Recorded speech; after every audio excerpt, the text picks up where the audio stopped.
नमस्कार। आज हम राजनीतिक भूगोल के विकास के बारे में चर्चा करेंगे।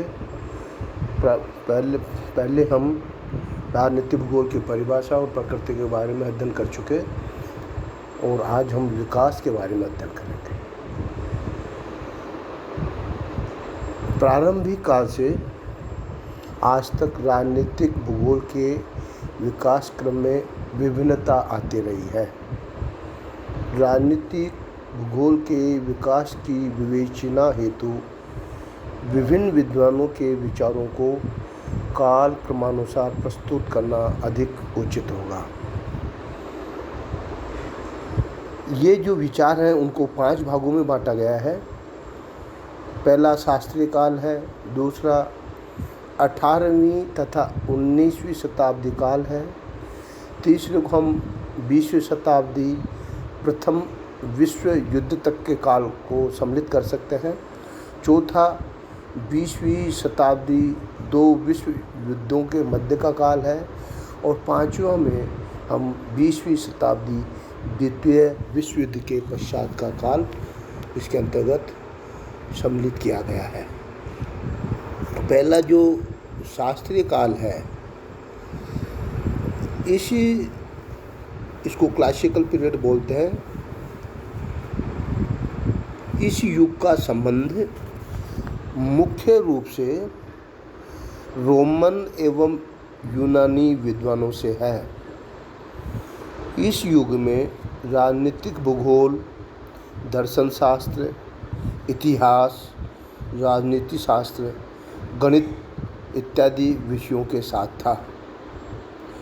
स्ट्रैबो, प्लिनी, टोल्मी इत्यादि विद्वानों ने इतिहास के साथ राजनीतिक भूगोल को सन्निविष्ट किया। यह राजनीतिक भूगोल का ऊषा काल था। कहने का मतलब शास्त्रीय काल को ऊषा काल के नाम से भी हम व्यक्त कर सकते हैं। दूसरा जो भाग है 18वीं तथा 19वीं शताब्दी का काल। सामान्यतः इस काल को जर्मन विद्वानों का समय माना जाता है। कहने का मतलब इस काल में जर्मन जो भूगोलवेता थे उनका योगदान सर्वोपरि है। फिर भी इस काल में अन्य विद्वान जैसे फ्रांस के मोंटेस्क्यू का योगदान अति महत्वपूर्ण है। इस काल में राजनीतिक भूगोल के सूत्रधार भी जर्मन विद्वान कांट ही रहे हैं। यद्यपि राजनीतिक भूगोल के जनक रेडजेल रहे हैं, परंतु कांट ने नींव का कार्य किया है। कांट महोदय ने भौगोलिक अध्ययन को विभिन्न क्रमबद्ध भौगोलिक विषयों में विभक्त किया, जिसमें से राजनीतिक भूगोल भी एक है। रेडजेल का योगदान। राजनीतिक भूगोल को क्रमबद्ध विज्ञान के रूप में जिस विद्वान ने सर्वप्रथम विकसित किया वो रेडजेल महोदय हैं। रेडजेल ने 1897 में सर्वप्रथम अपनी रचना राजनीतिक भूगोल प्रकाशित की। उन्होंने विषय के उद्देश्य को स्पष्ट करते हुए लिखा है कि राजनीतिक भूगोल में राज्य तथा धरातल के मध्य विद्यमान संबंध का तुलनात्मक अध्ययन किया जाता है।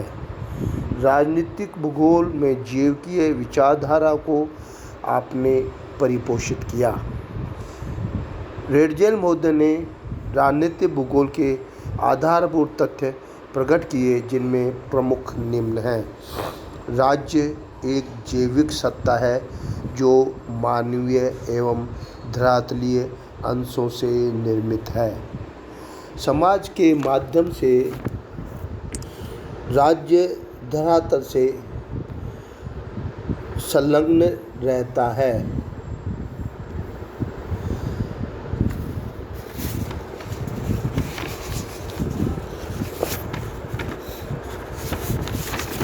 तीसरा जो इन्होंने बताया, राज्य का विकास नाभी क्षेत्र से होता है और इसी के सहारे राज्य का क्षेत्रीय विस्तार होता है। धरातल पर प्रत्येक राज्य की निश्चित स्थिति होती है।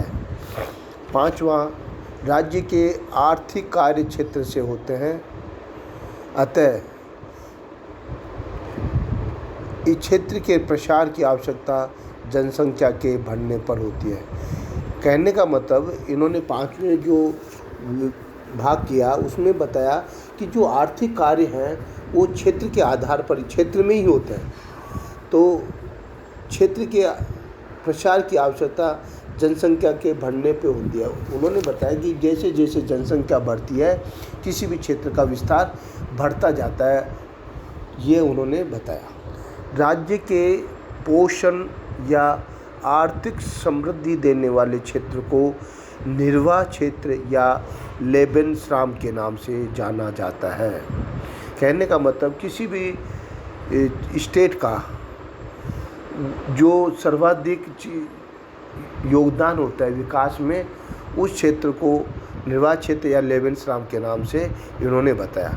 यद्यपि रेडजेल जर्मन विदेश नीति से पृथक ही रहे थे, तथापि उनके विचारों के कारण ही राजनीतिक भूगोल में राष्ट्र शक्ति दृष्टिकोण भू राजनीतिक विचारों का जन्म हुआ था। इस प्रकार रेडजेल महोदय का योगदान रहा है। अगले सत्र में हम जो बाकी बचे हैं उनका अध्ययन करेंगे।